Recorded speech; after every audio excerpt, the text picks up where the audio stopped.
Live from New Delhi, you are watching DD India, India's voice to the world. This is Sports Pass with me, Deepika Mehto, and coming up in the next half an hour. Captain Hardik Pandya to prove his mettle on the pitch today as Mumbai Indians all set to face Rajasthan Royals in IPL. Earlier, Delhi Capitals registered their first victory of the tournament, beating Chennai Super Kings. Italy's Jannik Sinner all set to move to a career-high second ATP ranking as he successfully lifts Miami Open title, defeating Bulgarian Grigor Dimitrov in the finals at Hard Rock Stadium. And Liverpool becomes the new leaders of Premier League as Man City draws with Arsenal. Reds leave Brighton wet-faced, defeating them 2-1.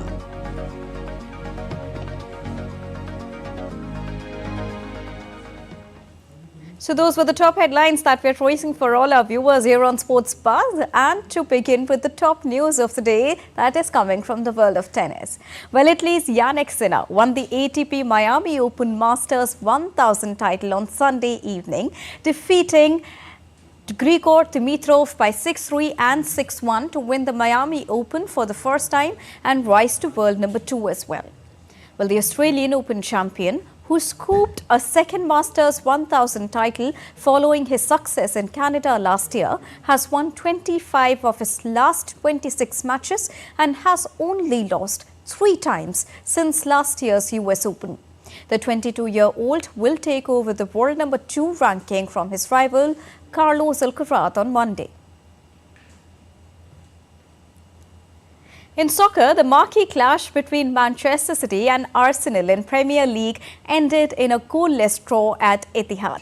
Defending champion City came closest to find a winner when Nathan Ake headed straight at goalkeeper David Raya from a corner. Now, usually, prolific Man City were restricted to just 1 shot on goal, and it was the first time in 58 games that they have not scored at home. Gabriel Jesus had Arsenal's best chances, firing 2 shots just wide in the first half and then narrowly failing to meet an inviting cross from Bukayo Saka. Mikel Arteta's Arsenal, in the hunt for their first league title in 20 years, are second in the table on 65 points with 9 games remaining, while City are third with 64. Staying on soccer, Liverpool will finish the weekend top of the Premier League after Mohamed Salah fired the winner against Brighton. The Reds, they knew a victory against Brighton at Anfield could prove significant with their title rivals playing each other in Sunday's late kickoff. Now, Liverpool fell behind early on but fought back to win by 2-1 and climb above Arsenal, and their stay at the summit was extended when City and the Gunners played out a goalless draw. Liverpool are on 67 points with 9 rounds of matches remaining, while Arsenal, who have a superior goal difference, are second on 65 points, with City 1 point further back in third at the Premier League points table as of now.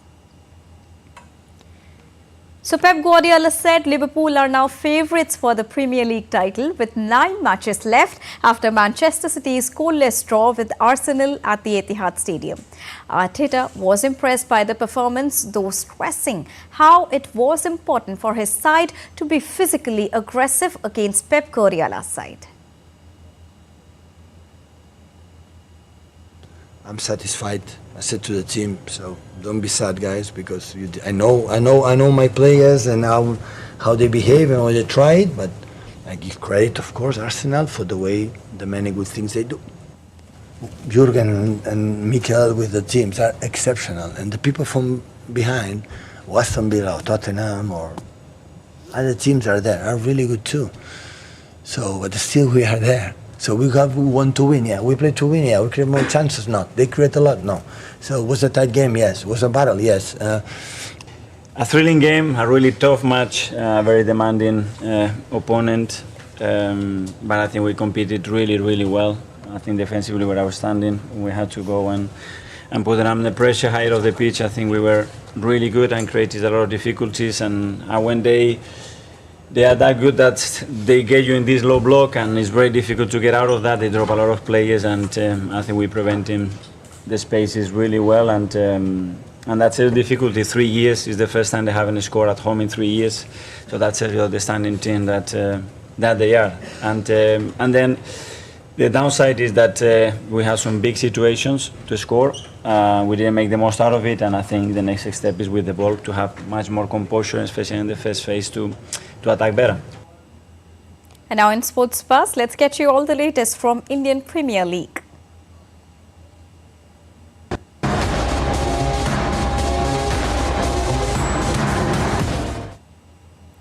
Well, Mumbai Indians will face off Rajasthan Royals at the iconic Wankhede Stadium in Mumbai today. So Mumbai Indians, they've had a terrible start to their season under new captain Hardik Pandya. They lost to Gujarat Titans in their opening game by 6 runs in Ahmedabad. And in their second encounter, they conceded a record 277 runs in their 20 overs against Sunrisers Hyderabad before being restricted to 246 for a loss of 5 wickets in Hyderabad. Now, after 2 disappointing results, Mumbai will be playing in front of their home fans for the first time. And it will be interesting to see the reception Hardik gets at the ground, which is the home of Rohit Sharma, who the all-rounder replaced as the skipper of the team. While Rajasthan Royals are 2 of the 3 unbeaten sides in IPL thus far, they started with a 20-run victory against Lucknow Super Giants in Jaipur. And in their second game, Sanju Samson and company got the better of Delhi Capitals in a tight affair. And Delhi Capitals earlier defeated Chennai Super Kings by 20 runs in Visakhapatnam on Sunday evening. Rishabh Pant's half-century, followed by a 3-wicket haul from Mukesh Kumar, helped Delhi register their first victory of the season. Chasing 192, Chennai Super Kings lost quick wickets, but Ajinkya Rahane and Daryl Mitchell kept them in the game. Then wickets at regular intervals and some disciplined bowling from Delhi Capital bowlers restricted Chennai at 171 for a loss of 6 wickets. Earlier in the match, Rishabh Pant and David Warner hit half-century and propelled Delhi Capitals to 191 for a loss of 5 wickets.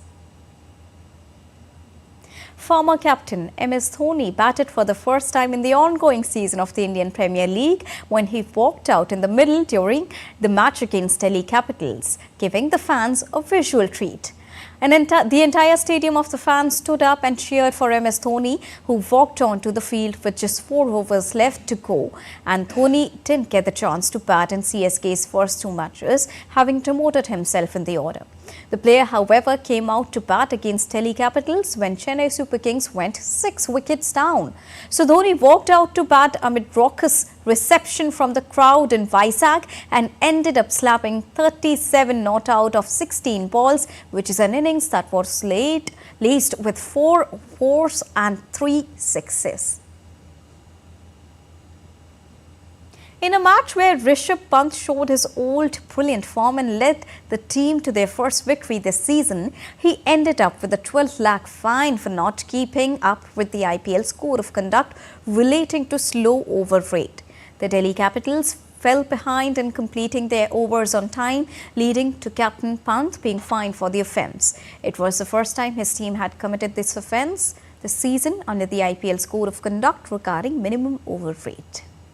Moving on, Gujarat Titans registered a 7-wicket victory over Rajasthan Sunrisers Hyderabad at Narendra Modi Stadium in Ahmedabad on Sunday to take their second victory of the tournament.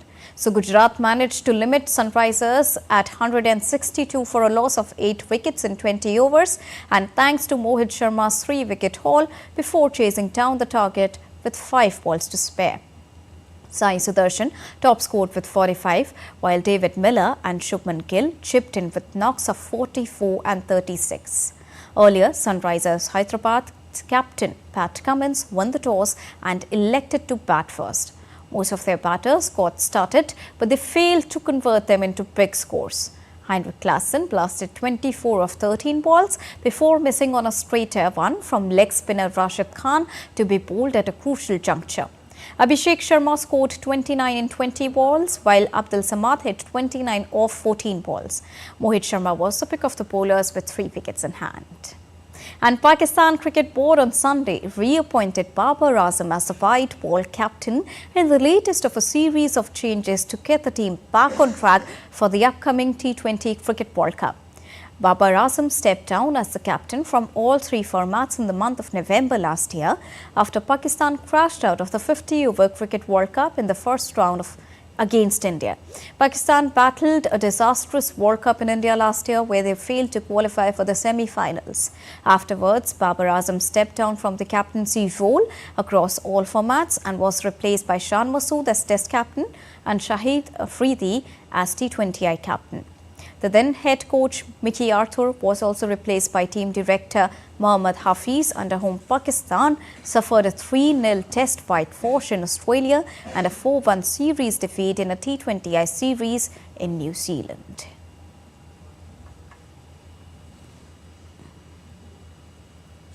Lucknow Super Giants pacer Mayank Yadav has etched his name in the annals of the IPL history with a stellar debut.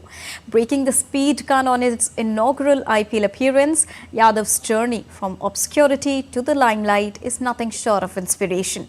Yadav bowled fastest delivery of IPL 2024 on his debut and picked 3 crucial wickets as well. Here's a report. Lucknow Super Giants pacer Mayank Yadav announced his arrival in style, breaking the speed gun on his Indian Premier League debut. The right-arm pacer not only returned with impressive figures of 3 for 27 in his 4-over spell against Punjab Kings, but also bowled the fastest delivery of the season.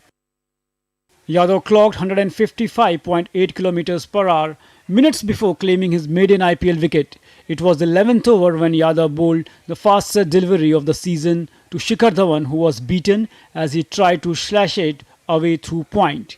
It took Yadav 2 years to make his IPL debut since bagging an Lucknow Super Giant contract in the IPL 2022 Players Auction at his base price of Rs 20 lakh. After warming the bench for the entire season, he was ruled out of the 2023 season due to an injury and was replaced by Arpit Guleria. Yadav hogged the limelight in last year's Deodhar Trophy, ending the season as the joint highest wicket taker with 12 scalped to his credit, including a 4-wicket haul against East Zone. He made his red ball debut for Delhi in 2022 and picked up 2 for 46 in his only first-class game against Maharashtra. As Mayank Yadav continues to make strides in his cricketing career, his meteoric rise from the bench warmer to IPL sensation stand as a testament to the triumph of human spirit. With his talent and determination, the sky is the limit for this promising young cricketer, and his journey is one that will be remembered for years to come. Narayan Singh's report for DD India. On to women's cricket now. Amy Jones struck an unbeaten 92 as England women began their ODI series, defeating New Zealand women with a 4-wicket victory at the Selu Basin Reserve in Wellington. Heather Knight's side needed 208 to win and was 79 for 6 before a record unbroken 7th wicket stand of 130 between Jones and Dean sealed the victory. A fine bowling effort saw the White Ferns all out for 207 and courtesy of Lauren Bell and Dean taking 3 wickets apiece. Off-spinner Dean also became the fastest woman to 50 ODI wickets, which is a record that has stood since 1987. Susie Bates scored half-century, but no support from other batters meant that New Zealand could not put massive target. The two teams now travel to Hamilton to contest the final 2 ODI matches.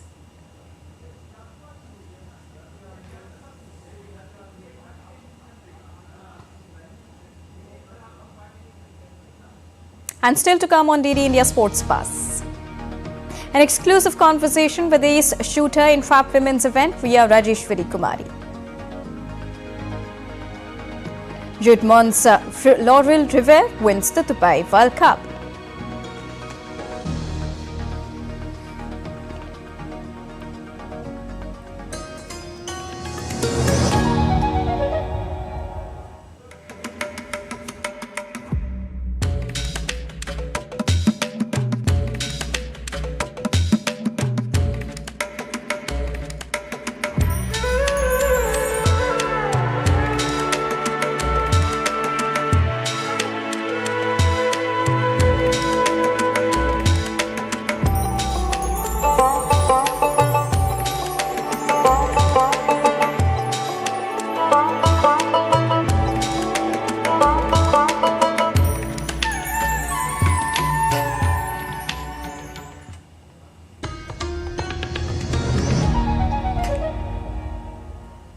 Welcome back after that short break. You're watching Sports Buzz with me, Deepika.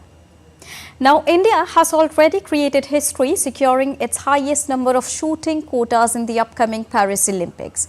India has won 19 Olympic quotas out of a maximum possible of 24.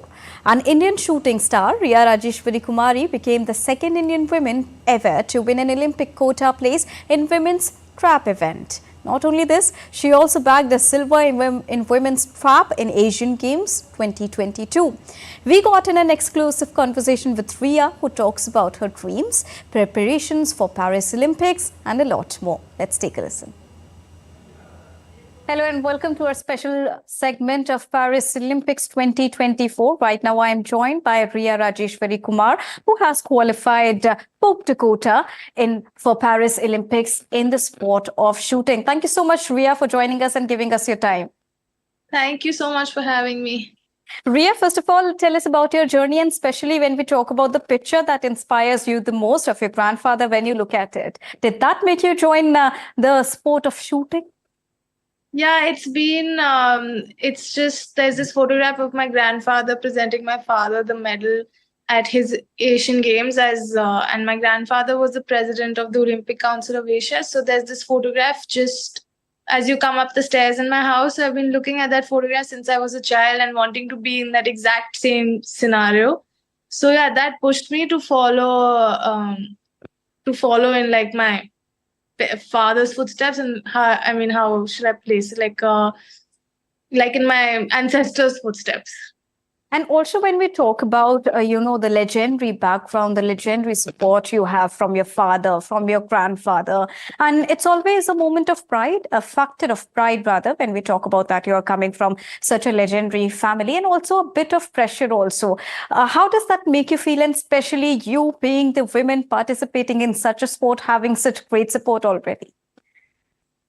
So in the beginning, I used to feel pressurized because when they used to look at me, they used to wonder whether I shoot like my father or am I like my grandfather. So earlier it was a lot of pressure, but now I just think that it's a lot more support. It's just that, it's in my blood. That's how I take it. And it's been a great support to have that backing, emotionally and mentally especially. And talking about women in sports, my father's Masi, she used to shoot. She's the one who took my father to the shooting range for the first time. So it's never been a very big thing that, a girl is going to shoot or like a girl is going to be with a gun now, because there's this photograph also, since we're talking about photographs and how they inspired me, there's a photograph of my father's Masi in a sari with the same, shooting the same spot I shoot. So yeah, it's been great. It's been a great inspiration. And also when we talk about your training moments, I'm sure a lot of knowledge, a lot of skill has been imparted from your father and few learnings from all your fellow shooters as well. Tell us about your best and the worst moments that you have witnessed over the years while you were training. The worst moments are obviously after a competition when when you've lost or you had a really bad competition and you're doubting yourself, you're doubting everything, and it always goes to, do I have it in me? How is this going to happen? And to come out of that is a very I really don't know how to explain it. It's really difficult to come out of that. It's like going through a depression each and every time that happens. But then you have your highs, so it's great. So the worst moments for me were, it's a combined moments. I don't have like one worst moment right now, touch wood. I think not something that I can recall. But the best moments were the best moment for me was when I was shooting and I had first broken the national record, and my father was standing at the back and he was there to see the whole thing. So that was my best moment. And now coming on to Paris Olympics, first of all, take us through the moment when you eventually booked a quota for Team India at the Paris Olympics. It was at the World Championships in Baku in August, and I was in that zone that they say is the athlete zone, and I didn't really know that I was winning the quota. I didn't know I was getting into the final or anything like that.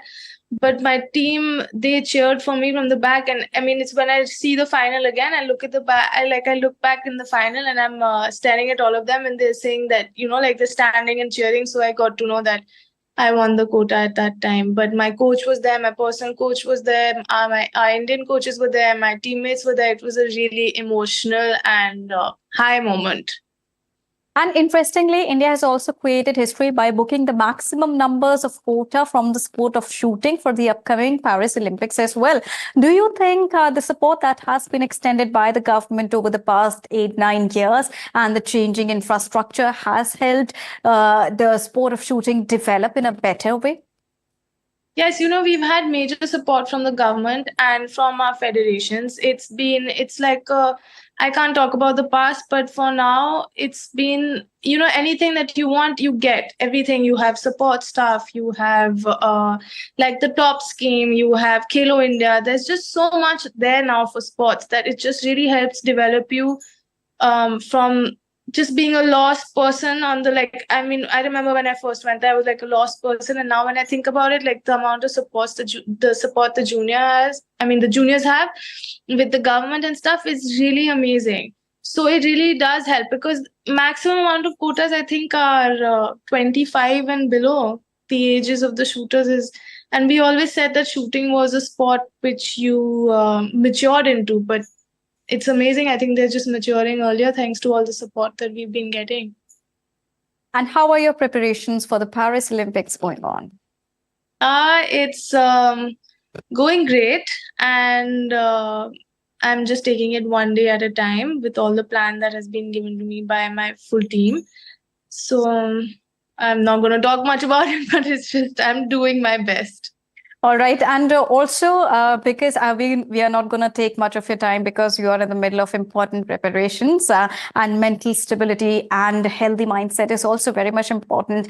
Now, since we know that the 18th Lok Sabha elections are coming and they are around the corner, and the voters, especially the youth, play a key role. And you are the youth icon for many young shooting stars, many sports fans out there. What do you have to say to the first-time voters for the upcoming 18th Lok Sabha votes? I love the line and the hashtag and the campaign that's been going on saying Mera Pehla Vote Desh Ke Liye. So please go out there and exercise your right to vote. And also a quick last question from you on being fit, because the central government, it has been running a campaign called Fit India Movement. They've been emphasizing on many different initiatives also. Champions Speak is one of them, where the champions like you, they go out to the people and speak and, inculcate a sense of Fit India. What do you have to say about that? I think it's a great movement. It's so nice to have that awareness, and it's so nice that the Prime Minister has brought it, like he's done it himself. And when he speaks about it, of course, the entire India listens. And it's so important to be fit. I mean, even sports is all about fitness. So each and every individual, like each and every child in schools, they are talking about it. Like everybody's talking about Hum Fit to India Fit, and like stuff like it's a great movement. All right. Thank you so much, Riya, and all the very, very best to you for the upcoming Paris Olympics and other future international events as well. Thank you so much. Thank you so much. Thank you. All right, moving on. San Franciscans of all ages gathered for an annual tricycle race over the weekend. Dozens of people bumped and jostled past each other to see who was the fastest on three wheels going down on a serpentine stretch of Vermont Street in the city's Potrero Hill neighborhood. Though started by an adult in 2000, Sunday street that brings you own big wheel race was far from an adults-only affair, with the street chock full of families with kids, especially toddlers. On to horse racing now. Judemont's Laurel River won the Dubai World Cup on Saturday, taking home the $12 million prize after a runaway victory for local trainer Bhupat Simar. Riding under Irish jockey The 6-year-old son of who's into mischief took the lead right out of the gate and did not give it up. Laurel River pulled out away from the pack at the far turn to enter the final furlong, 10 lengths ahead of defending champion Ushba Tisuro, who finished second, with Sino Buscador close behind in third. Frankie Dettori, who shares the record for most number of victories by a jockey in Dubai with 4, finished unplaced in ninth on Newgate, one behind betting favourite Kabir Khan. The highly anticipated Hockey India 6th Annual Awards 2023 took place in New Delhi on Sunday, where the National Federation celebrated India's best hockey stars, officials and legends of the sport. The ceremony saw the presence of some of the biggest names of Indian hockey. Cultural program was also on display at the ceremony. FIH Hockey Pro League on 15th March 2023. Come on, a little applause. Completed 100 international caps against England during 100th anniversary. Pandya Sharma, who has also completed 100 international caps against Netherlands during the Federation. And that's all for this edition of DD India Sports Buzz. But let us know your thoughts on the news of the day. You can connect with us on Facebook, X, formerly known as Twitter, and Instagram. We will be back with more news as it breaks here on DD India. I am Deepika Mehto, and from all of us here in New Delhi, thank you so much for watching DD India Sports Buzz. Namaskar.